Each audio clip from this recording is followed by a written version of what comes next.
Hello friends, class 10th का exercise 3.2 का question number 4 हम करेंगे। मैं आपको थर्ड और फोर्थ पार्ट करके दिखाऊंगा, बाकी फर्स्ट और सेकंड आप करेंगे। तो हम ये तो सीख चुके हैं कौन से कंसिस्टेंट होते हैं, कौन से इनकंसिस्टेंट होते हैं और कौन से कोइंसिडेंस या डिपेंडेंट होते हैं, ये तो समझ गए ना हम। तो हमें क्या करना है, जो संगत है, क्वेश्चन को पहले समझ लेते हैं।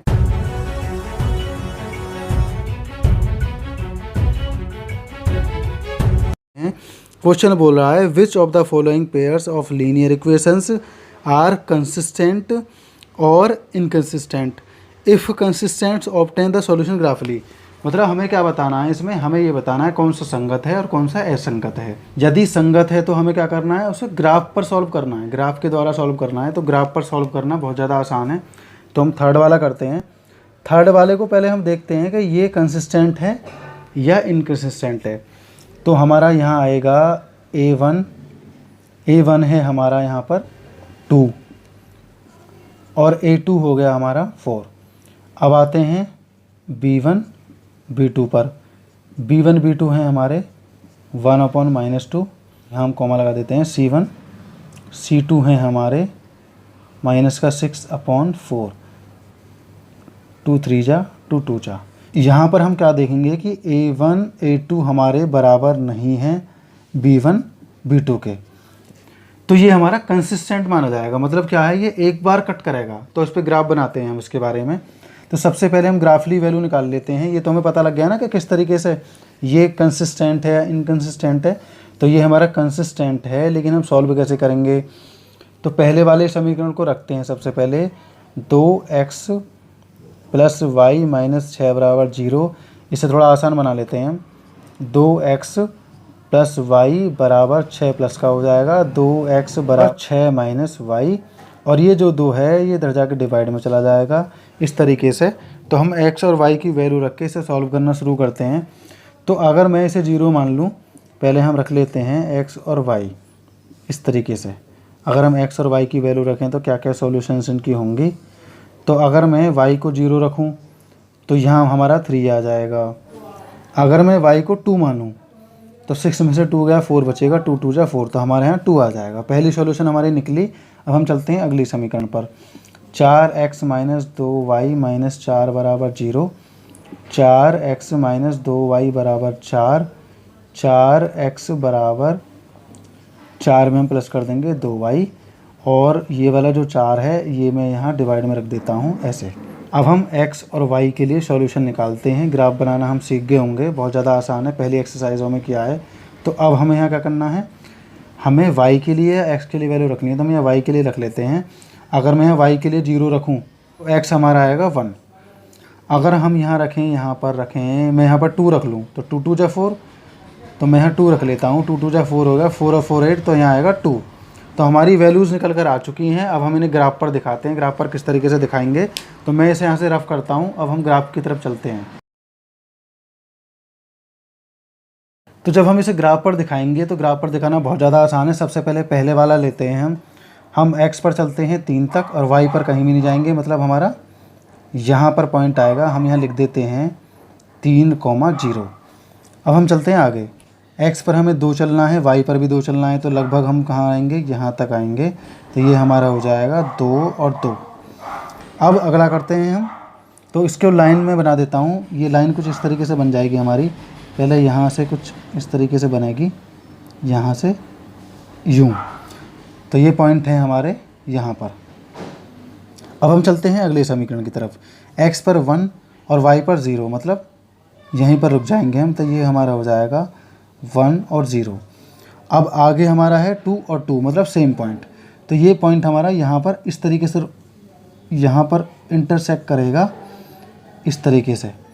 तो ये हमारी कौन सी लाइन बनी, कंसिस्टेंट, जिसे हम बोलते हैं संगत।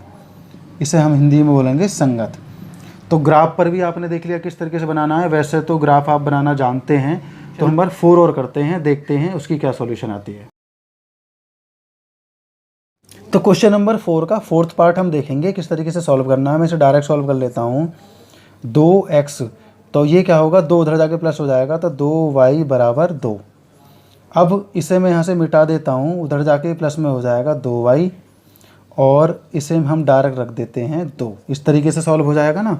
अब हम x और y के लिए वैल्यू निकाल लेते हैं सीधा सीधा, हमें पता लग जाएगा असंगत है या संगत है, कोई नई वैल्यू निकल के आएगी। तो अगर मैं यहाँ इसे 0 रखूँ तो यहाँ कितना बनेगा हमारा, 2 एकम 2। अब अगर मैं y को 2 मान लूँ तो यहाँ आ जाएगा मेरा 3, क्योंकि 2 दूनी 4, 4 और 2 6 और 2 तिया 6, इस तरीके से हो जाएगा। अब अगला वाला देखते हैं हम यहाँ पर, तो ये हो जाएगा हमारा 4x और -4y। अगर इसे बराबर के बाद में हम ले जाएंगे तो ये हो जाएगा 5। इसे मैं यहीं बाद में कर देता हूँ, ये प्लस का 4y हो जाएगा और ये 4 डिवाइड में चला जाएगा यहाँ से इस तरीके से। तो ये मैंने डायरेक्ट कर दिया। अब हम इसकी सॉल्यूशन निकाल लेते हैं x और y के लिए। ये तो आप समझ गए होंगे वैल्यूज़ कैसे निकालनी है, तो जल्दी जल्दी निकालेंगे। तो किस तरीके से निकालते हैं, यहाँ अगर मैं y को 0 मानूँ तो x आ जाएगा हमारा 5/4। अब अगर हम आगे बढ़ते हैं तो आगे हम देखते हैं कि इसको हम क्या माने, y को, जो x की वैल्यू आए। तो अगर हम मैं y को यहाँ पर मान लूँ 10/4, तो 10/4 नहीं, इसे भी मैं 5/4 मानूँ तो 5/4 गुणा 4 से 4 कट गया। तो अगर मैं इसे 5/4 मानूँ y को, तो हमारी जो वैल्यू आएगी वो 10/4 आएगी इस तरीके से। अब इन्हें रखेंगे कैसे, रखना बहुत ज़्यादा आसान है। पहले मैं वैल्यूज़ उतार लेता हूँ। तो फ्रेंड्स हम क्या करेंगे, सबसे पहले वाले समीकरण को रखना शुरू करते हैं, इसकी वैल्यूज़ को। तो हम पहली वैल्यूज़ को रखना शुरू करते हैं। x पर 1 तक जाना है, y पर 0 तक जाना है, मतलब कहीं नहीं जाना, यहीं रहना है। यहाँ लिखना है 1,0, पहला हो गया हमारा। दूसरे पर चलते हैं, x पर 3 तक जाना है, y पर 2 तक जाना है, लगभग हमारा यहाँ तक जाना है। तो यहाँ हमारा हो जाएगा 3,2। तो ये लाइन हमारी इस तरीके से मिल जाएगी यहाँ पर, इस तरीके से सीधी सीधी एकदम। आपको बिल्कुल सीधी बनानी है स्केल से, मुझसे थोड़ी टेढ़ी हो गई है। तो ये पहला वाला हो गया। अब आगे चलते हैं, x पर जाना 5/4। 5/4 का अगर हम देखें तो हमारा मतलब होता है 1.25। तो 1.25 का मैंने पहले से ही लिख दिया है ताकि आपको आसानी हो जाए। तो हमें x पर जाना है 1.25 तक, मतलब यहाँ तक जाना है ये पॉइंट। इसके बाद में y 0 जाना है, तो मतलब कहीं नहीं जाना, यहीं रहना है हमें। तो पहला पॉइंट क्लियर हो गया हमारा। हम यहाँ लिख देते हैं 5/4 और कॉमा हो जाएगा हमारा 0। अब हम आगे बढ़ते हैं 10/4। 10/4 का मतलब क्या मानेंगे हम, 2.5, क्योंकि 10/4 को अगर हम सॉल्व करते हैं 4 दूनी 8 हो जाएगा 0.5। तो 2.5 भी मैंने बना लिया है। x पर जाना है यहाँ तक और y पर जाना है यहाँ तक, तो लगभग हमारा बन जाएगा यहाँ के आसपास।